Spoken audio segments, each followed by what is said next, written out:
আজকে যদি আলেম সমাজ ডিমের ব্যবসা করতো সেক্ষেত্রে কিন্তু ডিমের দাম বাড়তো না। আজকে যদি আলেম সমাজ মুরগির ব্যবসা করতো মুরগির দাম বাড়তো না। আজকে যদি আলেম সমাজ আমাদের যেই পণ্যগুলোর দাম বাড়ছে সেই পণ্যগুলোর বিজনেসে তারা থাকতেন, তো এই পণ্যগুলোর দাম বাড়তো। এমনকি আজকে আলেম সমাজ কি বলছে, কোক বয়কট হোক বলে এই আলেম সমাজ কিন্তু কোকের মতো কোনো পানীয় আমাদেরকে দিতে পারেনি। এই আলেম সমাজ কিন্তু আমাদেরকে ফেসবুকের মতো কোনো ওয়েবসাইট দিতে পারেনি। এই আলেম সমাজ কিন্তু আমাদেরকে সত্যিকার অর্থেই এই টুইটারের মতো কোনো ওয়েবসাইট দিতে পারেনি।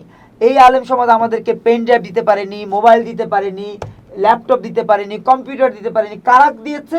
তারাই দিয়েছে যারা সত্যিকার অর্থেই আমাদের ধর্মকে ধারণই করে না।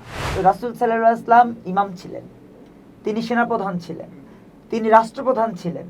একটা মানুষ সেনাপ্রধান, রাষ্ট্রপ্রধান, মসজিদের ইমাম, কাজী, বিচারক ছিলেন, গভর্নর, মানে একটা মানুষের টোটাল ক্ষমতা ছিল। সেই মানুষের উম্মত আমরা।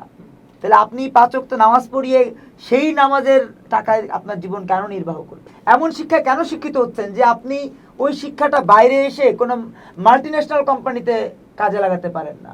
রাসূল তো বলেছেন, যদি তুমি সত্যিকার অর্থেই শিক্ষিত হও এবং সত্যিকার অর্থে মানুষ হও, তোমার জীবন নির্বাহ হবে হালাল উপার্জনের মধ্যে দিয়ে।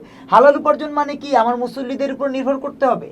জ্ঞান অর্জন তো 5 ওয়াক্ত নামাজের জন্য করতে হবে না। জ্ঞান অর্জন করতে হবে আপনার জীবনকে সাজানোর জন্য, মানুষকে আলোর পথ দেখানোর জন্য।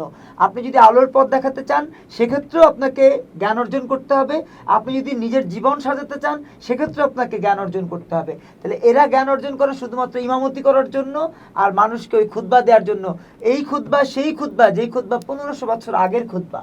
এই খুতবা কিন্তু আজকের খুতবা না, যে এই সরকার কি করছে এই সরকারের সমালোচনা করতে হবে, এই সরকারের অন্যায়গুলো, অপরাধগুলো গঠনমূলক সমালোচনার মাধ্যমে তুলে ধরতে হবে মুসল্লিদের সামনে, যে এই এই অন্যায় হচ্ছে, আপনারা কিন্তু এই অন্যায়ের ব্যাপারে সচেতন থাকবেন। শিক্ষা ব্যবস্থা ধ্বংস হয়ে যাচ্ছে, এই ব্যাপারে কিন্তু আপনি সচেতন থাকবেন। আমার ধর্ম মানবতা আমাকে এই রাস্তা দেখাচ্ছে, আপনারা কিন্তু এই সিলসিলায় চলবেন। সেই খুতবা তারা দিতে পারছে। তারা কি করছে?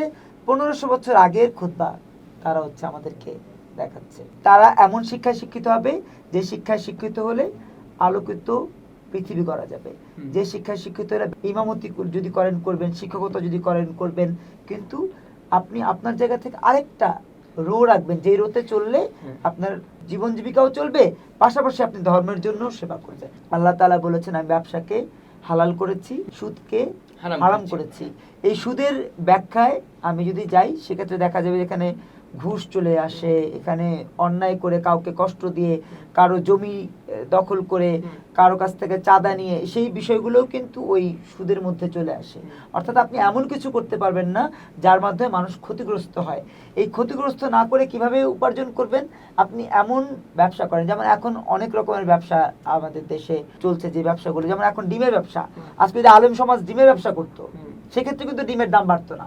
আজকে যদি আলেম সমাজ মুরগির ব্যবসা করতো মুরগির দাম বাড়তো না। আজকে যদি আলেম সমাজ আমাদের যেই পণ্যগুলোর দাম বাড়ছে সেই পণ্যগুলোর বিজনেসে তারা থাকতেন, তো এই পণ্যগুলোর দাম বাড়তো। এমনকি আজকে আলেম সমাজ কি বলছেন, কোক বয়কট হোক বলে এই আলেম সমাজ কিন্তু কোকের মতো কোনো পানীয় আমাদেরকে দিতে পারেনি।